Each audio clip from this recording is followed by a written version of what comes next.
All right, well, welcome back to another edition of Collector's Market Watch, where we talk about all things Lorcana from a collector's perspective. That means chase cards, sealed product, and promos.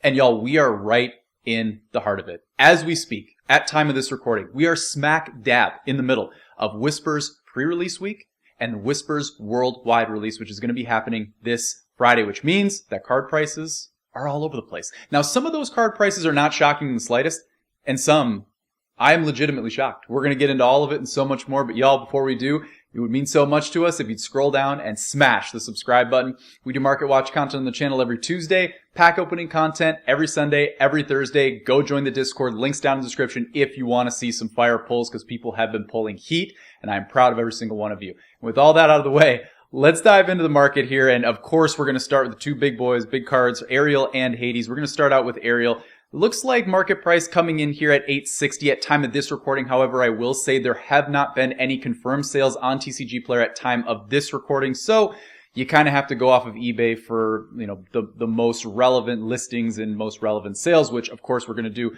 a little bit later in the episode. But yeah, not too surprising here as we see it's coming in. Looks like low verified, like I said, $860, and then also, $860, $870, and then we start to pop into like the $900s. But you have multiple solid listings, and we have a watermark, right? We have a starting point, and we will see if it stays or if it goes lower. Just for context here, as we think about the Ariel from the perspective of, is it going to be able to hold up in relevance to, say, its predecessors like the Mickey Brave Little Prince or the Mini? It's important to call out here that when we do think about the Mickey Brave Little Prince, I'm going to pop over to it for a second here. The biggest call out that I would make when we think about the compare and contrast between the Ariel, which is obviously the big chase from Whispers, not really too much shocker there because it is a Disney princess over Hades, and the Mickey Brave Little Prince, which obviously greatly outpaces the Mini, going in and looking at the Mickey. And we talk about low sales price. So this card has been out on TCG Player for multiple months now, looking at the low sales price. The low sales price for Mickey, $890. That is the ask right now for Ariel at the high watermark price. It doesn't mean that Ariel it doesn't mean that she's inevitably going to go lower. I mean, when you think about the Mickey Brave Little Prince, look, going and looking through the price history, it has done nothing but go up since that first weekend. It kind of started and settled in around that like $1,100-$1,200 mark.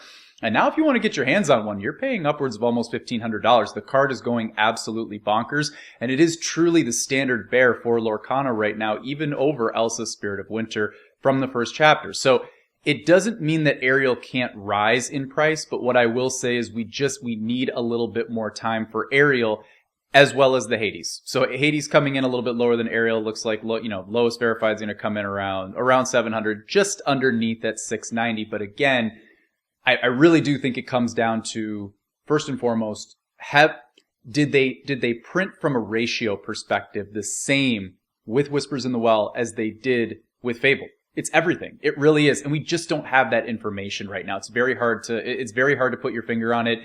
Look, we can all pull on threads and all kind of figure out like, oh, I know somebody who opened 5 cases, pulled 2 iconics. I know somebody who opened 20 cases, pulled no iconics. It's just really hard right now. We just don't have the data out right now that we need to be able to pull on those threads. I will say it does feel like the Ariel and the Hades have been easier to pull than the Mickey and the Mini. That has been my vibe that I've gotten from anybody who I've watched on social media, from of course my Discord, trying to have boots on the ground, listening to people talking about like what they've heard, what they've seen. It does feel like they are easier to pull, but that doesn't make it true. So we really have to just kind of, wait things out a little bit, and all we can do is go off of what we have right now. But what I will say is, like, look, the Ariel and the Hades, especially the Hades is very played, right? So like, when we start to look at cards, or potentially played, I would say, it sounds like it's going to be played in this meta. When we start to look for trends early on with price fluctuation with cards, the first thing that I always tend to look at, and I'm gonna start with Hades, and we're gonna do it with every single card from here on out. Okay, what I will look at is the high sales price versus the low sales price on TCG Player from, again, a very short time frame, because the cards have only been live for 4 or 5 days to, at time of the recording and time you're probably watching this, right? For Hades to have a high watermark of 725 and a low watermark of 704, that delta is so tiny. so minuscule that it does tell you that the price range of Hades could be relatively healthy, right? It also could tell you that, look, people are willing to invest in the card because, again, it is a chase card. It is going to be played in Amethyst decks. It's like very possible that like this card will hold its weight around that 700 watermark. It would be underneath the mini, which is the number 2 iconic for Fable. It's fair. Like, now, again, if you tell me this card's 600 a month from now, fine. If you tell me this card's 900 a month from now, fine. Because at the end of the day, we're going to find that balance between two things. A, how pullable is the card? B, how meta is the card? So that's what we're going to figure out. Hades will be a very interesting one for that. The Aerial, I really just think it comes down to how badly do you want to add this to your collection if you're looking to like shell out however much money for a card. And I don't think there's any universe where it's even going to sniff the rarefied air of the Mickey Brave Little Prince. But I do think Hades, depending on how played it is, could absolutely, nestle itself just underneath or near somewhere, in the mini Sweetheart Princess arena. So it'll be very interesting to see how those things pan out. Also, when we look at it from a booster box perspective, from a sealed product perspective, Whispers at the very beginning, I mean, I tell you what, it did have some, it did fight off some resistance there. I mean, eventually it got down to, I think, sub 110, like 113, 114. And then you see this big, massive line here that kind of jockeys up until 117, 105. So between the 105, 117, that's kind of when it was hitting its bottom. And you see that the volume of sales go way up because people are saying like, okay, this is a good deal now. Like, let's hop in.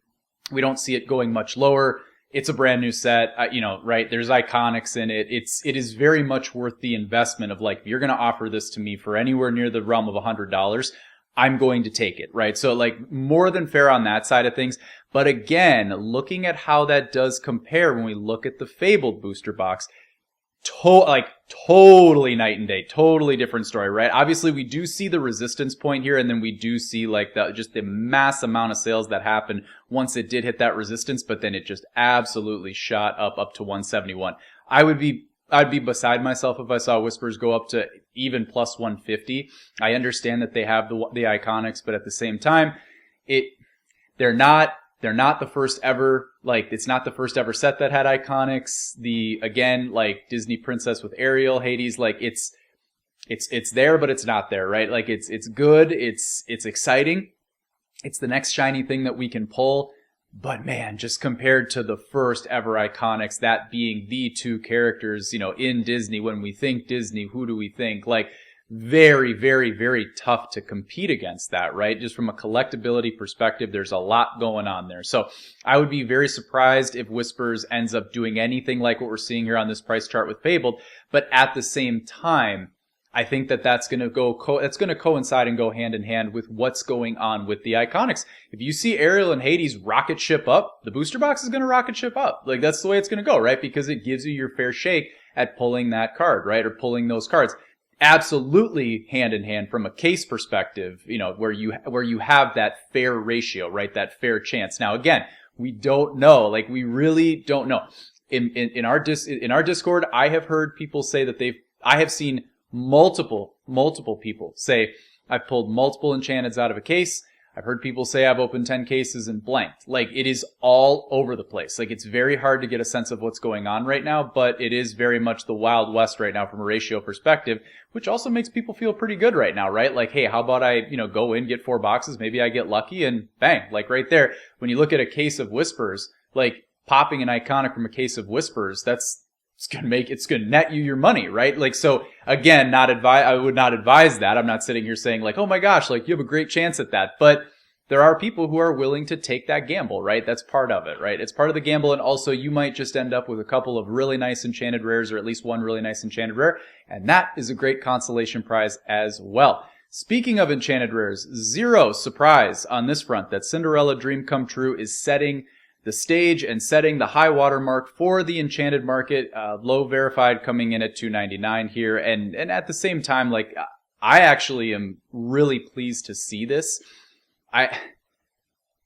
Recently with the Cinderella, there have been sales on this card that have been just absolutely bonkers. I'm going to tease that because we're going to talk about it a little bit later towards the end of the episode. But from what I've seen for the first couple days with Cinderella to where it is now, where we've crossed underneath the $300 resistance, there is no question that this time next week, we should be talking about this card in the 200-ish range. Because because we have a massive critical event that's going to be happening on Friday. We have the worldwide release of Lorcana Whispers in the Well. Like there's going to be so many people not going to their local game stores, but now they're going to be going to Targets and Walmarts and Best Buys and wherever else you get your product and just ripping to oblivion. The market should flood with these come Friday, and that will drive the price down from a competitive standpoint, right? The demand will stay, right? But the supply will rise, right? So therefore the price is going to lower. It's what's going to happen, right? So I'm excited. I'm very excited about this because it feels potentially attainable here as we go down like a month or two. Like as we walk down the Whispers meta, it will be interesting to see where this card lands. I do also think that there is a world where this card is like super, super meta. We're still learning what the Whispers meta is going to entail. Extremely smart, people out there figuring things out on the meta side, doing all sorts of things on the tax side of the house.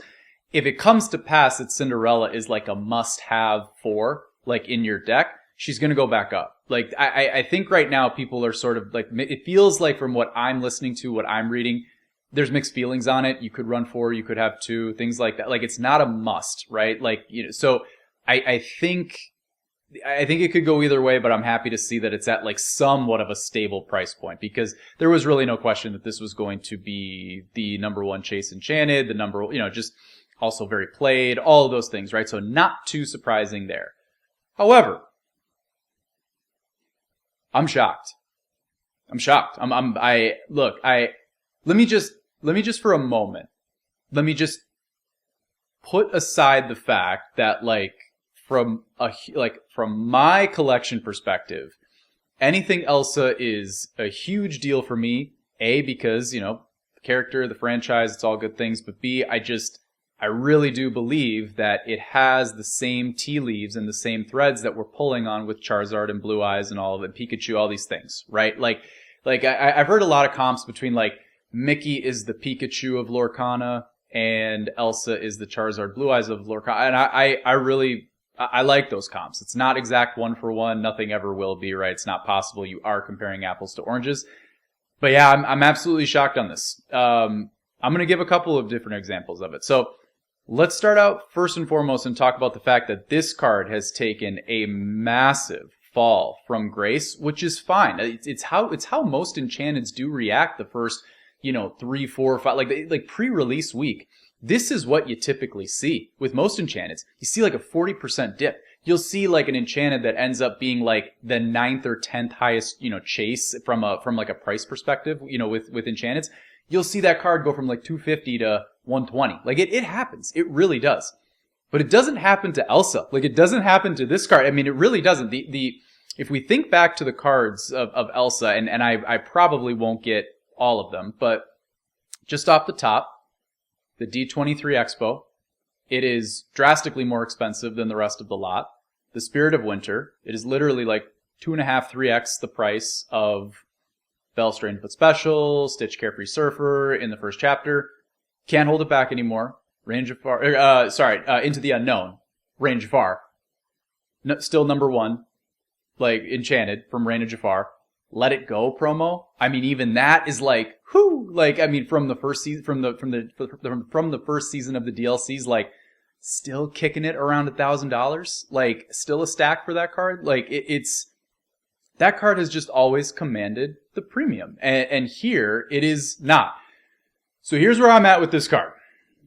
I'm gonna give this card a week. If I am back here, having a conversation with you all a week from now, and this card has gone lower, like, again, not financial advice, make your own decisions, but I'm going in because I just refuse to believe that a card, not just with Elsa on it, but with Elsa as the mainstay on the card, is gonna live in a world underneath $100. I just refuse to believe that. I can't possibly believe that. So at some point, it's like if this keeps trickling down lower, which I would expect everything to trickle down lower this time next week, because again, like we talked about earlier in the episode with Ariel and Hades, like there's going to be more can't hold it back anymore out there. There's going to be more everything out there. I would stand to believe this card's going to keep going down. If this card starts to get closer and closer to $100, I would probably go in and I'm going to live with it. Like, that's at least my plan. It'll be interesting to see how this card shakes out. But I am absolutely shocked. Another reason why I'm shocked is because it is lagging greatly behind what I believe is kind of becoming like almost like sort of the spirit animal card of this set, which is going to be Spooky Sight. And look, before I start going into this card, let me be extremely clear. S tier artwork. Okay? Like, whether this is for you or not, you have to admit that, like, they absolutely encapsulated something incredible with the artwork of this card. It is phenomenal, beautiful. You get the House of Mouse on it. It is wonderful stuff, and it's a wonderful collaboration between multiple different IPs here, right? This card is outpacing the Into the Unknown market price, $208. And you know what? Even still, it even has its FOMO dip, $240 down to what I mean, 60, but $240 down to $180, 25% off of its high. Like, that is like, the card is acting accordingly. It's not as though it's like, I would put it close to like Winnie the Pooh Honey Wizard when we talk about like some cards people just want to collect, and this is absolutely clearly one of them. I also think that there is a little bit of a meta play going on here as well. Sapphire is still right in the heart of the meta, along with like the Steels and the Emeralds of the world, Amber. Like, I understand I just named 4 out of the 6 inks, but like those really are like those. I mean, that's nobody's really playing Ruby, and like everything else, like people are finding different combos and different ways to catch dubs with those 4 inks. Like, they are very much in the heart of it right now. And Sapphire's been in the heart of it since Big Tamatoa with Blurple, with Arcasia's Island. So like, it's still here, right? And again, everything changes, everything evolves, but there is absolutely a meta play with this. I'm not going to speak as though I am super dialed in with it. I will say something that I think anybody would say who plays the game, which is, I don't love that it's not inkable. So like that, I don't necessarily see this as like it's a must. But at the same time, if it's making its way into Sapphire decks, it's going to bolster the price, as well as the artwork. You might have a little bit of a play off of Winnie the Pooh Honey Wizard, that Enchanted, that they reprinted in Fable, right? That card still continues to hold up. People love that card. The card has no text on it. Like, you are buying it because you love the card, which is amazing. That's our world at its finest. So that's great.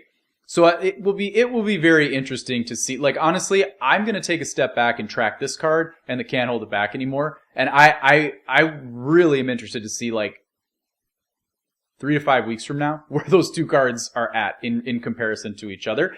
Like, at a minimum, are they going to be like jockeying, for position, top 5 Enchanted, something like that? I don't know. This card isn't nearly as shocking to me as the Can't Hold It Back Anymore, but it is shocking in a very positive way to see that it's holding up so strong. So I'm super, super pumped about that card.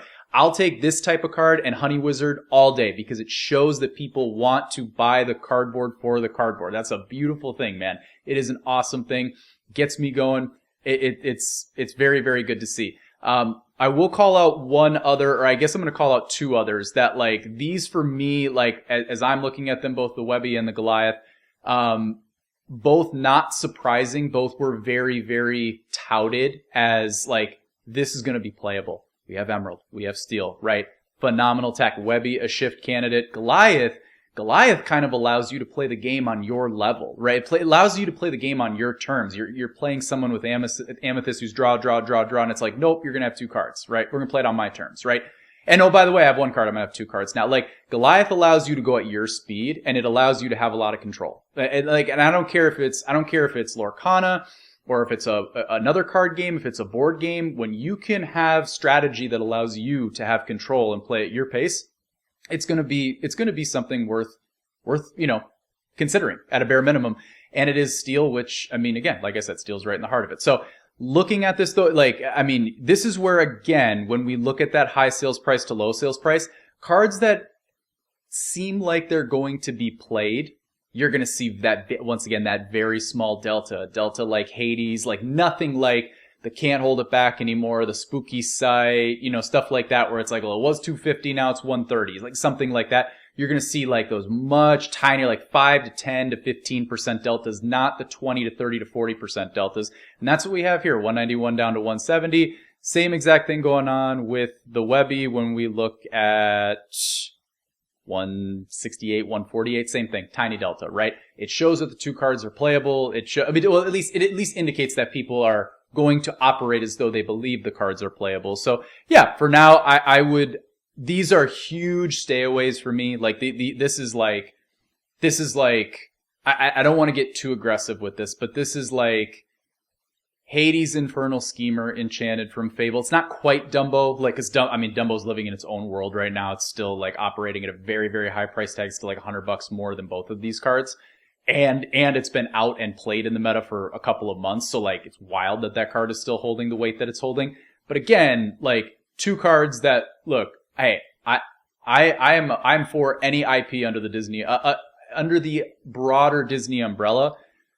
But we all know that these aren't necessarily going to be bought up because there's just a mass amount of folks out there who are saying, I need to be, getting my Goliaths and my Webbies. There's always going to be people who are saying that, but will the masses be saying that? I need to get my Mickey enchanted. I need to get my Elsa enchanted, right? Like, so again, I am hard pause on these until I see a time where they're not going to be played. And if that happens and they're not played, great. I would hope that out of rotation, both of these dip below $100 and we get our hands on them, right? And it seems hard to like visualize that right now, but anytime you ever need to go back, just ask yourself, like, what was a really hot card that's now out of rotation? Like just think about like a Diablo or something like that, right? Like now you can go get that card for absolute dirt cheap compared to what you could get it for like, a year ago or whatever it was, right? So those are the cards I'm tracking in terms of like from high to low. I mean, they are all over the place right now. I have no doubt we're going to be back here next week talking about how cards are doing so many other crazy moves, and maybe even some unexpected things that still have to be presented, right? Things that we still haven't seen. But super exciting to see that people are buying these up, and there is quite a bit of movement on both the Enchanted side and the Iconic side, and that's where we're going to end today's episode. So again, the FOMO is, right, it is fading, right, which is good. I mean, you can see it in the recent sales history if you go into an eBay or secondary source, right? So like, once again, this is me at November 6th right now when we see like Spooky Site going for 304. Right now, we're, time of recording, what is it, the 11th, 12th, whatever it is. Like now we're already down into that like, that like low 200 threshold. We've already cut off a massive chunk of it, right? And as we go up, we're going to continue seeing that. Again, not too much off there, but 300, right? I do want to call out some Iconics though. However, here is Cinderella, that $500 Cinderella. Again, we're coming down off of that. As I scroll up, you're just going to see FOMO fading. We see Hades here. We see Ariel, mid 800s. Hades certainly has faded. Ariel has kind of held up. I mean, I think that's fair. It's the number one chase in the set. With all things put aside, if you ask yourself, like, you can only pull one card and you want to pull what you believe is going to be the most valuable card 10 years from now, like, that's what you're looking to pull. What do you want to pull? You probably want to pull Ariel, right? So, like, it's not shocking to see that card's holding up a little bit better. Going up here, again, we can't hold it back anymore at 250. Now it's at 130. It's absolutely insane. 869. This is the one I want to talk about. See, like 967. This is a good little use case here of FOMO to say, like, hey, we could absolutely be back here. Like a week, a month from now. It's very possible. But at the same time, like I said, it's just going to come down to pull rates. I just find it hard to believe that we're gonna, and this is just a gut call. I could be just so unbelievably wrong with this. And hey, I always like to admit, like, hey, sometimes I'm right, sometimes I'm wrong. But I can't imagine them wanting to have two cards every single set that, like, out the gate are over $1,000. Like, that makes it really, really hard to build a collection. It makes it hard to collect, like, to bring cards in, to own cards. Like, cause you still have 18 enchanteds that you gotta get your hands on, and those are probably averaging like if you think like high enchanted, low enchanted, I think the low enchanted right now for Fabled, unless something's changed, is Mulan at like $75. Again, we're a long ways from oh, this song enchanted, this action enchanted is $20. We have elevated. We're moving up in the world with these chase cards now, right? Like they've become harder to pull. I don't think that there's any question about that. At the time of, the first, our infinity sets, right? Our Floodborns and our Inklands and our Ursulas and all that stuff. Like, I believe that like more time, like almost every single time you would go to pull, you rip a case, you feel pretty good that you're going to get that enchanted. There are so many cases out there right now that don't have enchantments, that don't have a chase card in them, right? So if you pull one, it means something, right? And that's cool too. So I just at the same time, like it's, if the low chase card is going to be $75 in a contemporary set, more than fair. High, like a Dumbo, right? Like $300, $250, $300, something like that. It's difficult. Anyway, it'll be interesting to see. I have no data to back that up. It will just be interesting to see, and I would expect most of the iconics to settle in the high 100 threshold. I really would, unless it's super playable or such a time when like an Elsa iconic comes, or just something, I don't know, something that people are just like, I have to have that card. Like the attention that the Brave Little Prince has captivated us with, right? So again, anyway, going back up, spooky sites are liquid, man. Everybody wants them. Like spooky site is just like it's selling as much as the iconics are selling. However, already down to 240 as we scroll up, right? So again, as we scroll up, we kind of see it fading, right? Ariel 925. I think there's a couple others here. Hades 789. We've crossed under the $800 threshold, back to 850. Cinderella 425. That's fading off of its 500, right? Like, so again, we're starting to see FOMO fade as we rise up, and I would also call out that even some of the lower level ones that I think are very, very beautiful, like the Judy, Nick, etc. Like even those selling for $100, and it's a great place to also start your collection. But y'all, that's gonna do it for this episode of Market Watch. Be sure to like, comment, and subscribe to the channel, and we'll see y'all on the other side.